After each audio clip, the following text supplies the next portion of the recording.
होता है। तो बहुत ज्यादा जरूरी है हमें हमारे ब्लड प्रेशर लेवल को नॉर्मलाइज रखने की।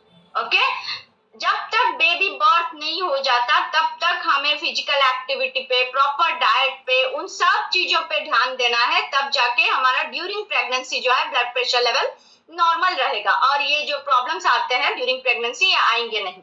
ओके, सो हम नेक्स्ट जानते हैं कि क्या क्या सिम्टम्स एंड साइंस है।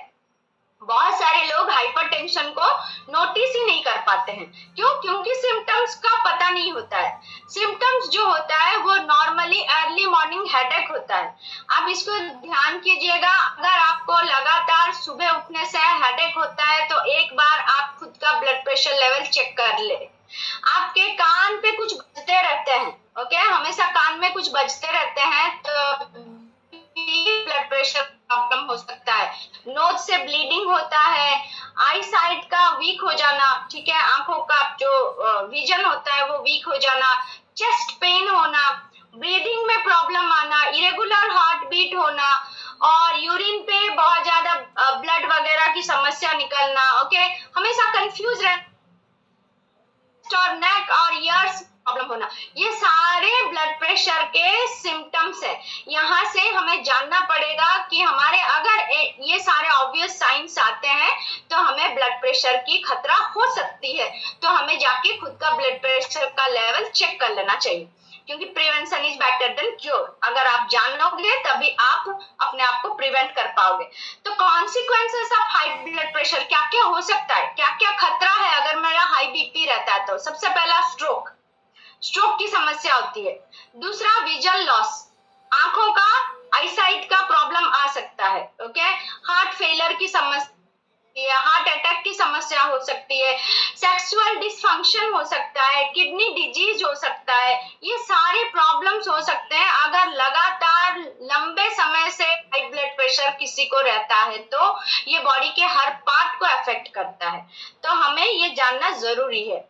हार्ट अटैक क्यों आता है? हाई ब्लड प्रेशर में हमारे आर्टरीज जो होते हैं वो डैमेज हो जाते हैं, वो देखे आपने देखा ना, वो पतले होते जाते हैं, तो हमारा जो ब्लड फ्लो सही से होता नहीं है, तो इसके कारण हार्ट अटैक की समस्या आती है। हार्ट फेलियर क्यों होता है? हार्ट फेलियर वर्कलोड इंक्रीज होता है हाई ब्लड प्रेशर से, जिससे कि सप्लाई ऑफ ब्लड की सप्लाई हमारे बॉडी के हर पार्ट में कम जाती है, ना के बराबर हो जाती है, जिसके कारण हार्ट फेलियर भी हो सकता है। और टाइम चलते चलते हार्ट डिजीज और हमारा जो कार्डियोवास्कुलर डिजीज बढ़ते जाता है, चेस्ट पेन आता है, ये सारे कॉमन सिम्टम्स है। इससे हमें ध्यान रखना है, हमारे प्रॉब्लम्स बढ़े हुए हैं। आर्टरी डिजीज भी आता है और आर्टरी डिजीज में आपके लेग्स में, आर्म्स में, स्टोमक में, हेड में आपको हमेशा ही एक अनइजीनेस फील होगा और आपको हमेशा आलस रहेगा, उठने की इच्छा नहीं होगी, इस तरह से बहुत सारे दिक्कतें आएंगे। तो स्ट्रोक्स आता है, किडनी डिजीज आ सकता है, किडनी फेलियर की समस्या हो सकती है, विजन लॉस हो सकता है, सेक्सुअल डिसफंक्शन हो सकता है, हाई ब्लड प्रेशर पे बहुत सारे प्रॉब्लम्स होते हैं। ओके, वुमेन्स में लोअर लिबिडो का भी होता है। ये सारा हाई ब्लड प्रेशर रहेगा तो इसको प्रॉब्लम हो सकता है। तो हम किस तरह से कंट्रोल कर सकते हैं, ये तो हमें पता चल गया कि किस तरह से जानेंगे, पर हर चीज का समाधान है, हर प्रॉब्लम का समाधान है अगर हम चाहे। सबसे पहला लाइफस्टाइल चेंज, हमें अपने डाइट और लाइफस्टाइल को चेंज करना पड़ेगा। अगर हम ओवरवेट है तो हमें अपना वेट लूज करना पड़ेगा। एक्सरसाइज रेगुलरली 90 to 150 मिनट्स हमें पर वीक एक्सरसाइज करना है। इसमें आप अपने हिसाब से, अपने कोच के हिसाब से एक्सरसाइज कर सकते हैं, जैसे कि रेजिस्टेंस एक्सरसाइज हो गया, आइसोमेट्रिक रेजिस्टेंस एक्सरसाइज हो गया। इससे हमारे कार्डियक हेल्थ को बहुत ही ज्यादा हेल्प मिलता है। Decrease the amount of salt, हम बहुत ज्यादा सॉल्ट खाते हैं, स्पेशली इंडियन पीपल। क्यों? क्योंकि इंडियन पीपल जितना वेराइटीज ऑफ खाना खाते हैं उतना कोई नहीं खाता, और कोई भी खाना हम बिना सॉल्ट के खाते नहीं है, हर खाने में हमारा सॉल्ट डाला हुआ होता है। ओके, तो aim to consume less than 50-100 milligram per day sodium.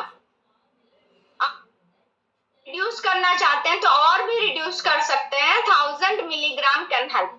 ये सारी चीजों से ना हम बिना भी अपने आप अपना जो ब्लड प्रेशर लेवल है उसको कंट्रोल कर सकते हैं, और ये ऑलरेडी किया हुआ है मैंने खुद अपने फैमिली मेंबर्स के साथ। ओके, तो limit the amount of alcohol, अगर आप अल्कोहल लेते हो तो उसको छोड़ दो, यहाँ पे लिमिट लिखा है, मैं हमेशा बोलती हूँ छोड़ दो, अच्छा है आपके लिए। Okay, eat a lot of fruits and vegetables, eat foods rich in potassium, जिसमें 3500 से लेके 5000 मिलीग्राम का डाइटरी पोटेशियम होता है, जैसे बनाना में होता है। ओके, बहुत सारे फ्रूट्स में होते हैं पोटेशियम, वो सब आपको खाने में ध्यान देना चाहिए।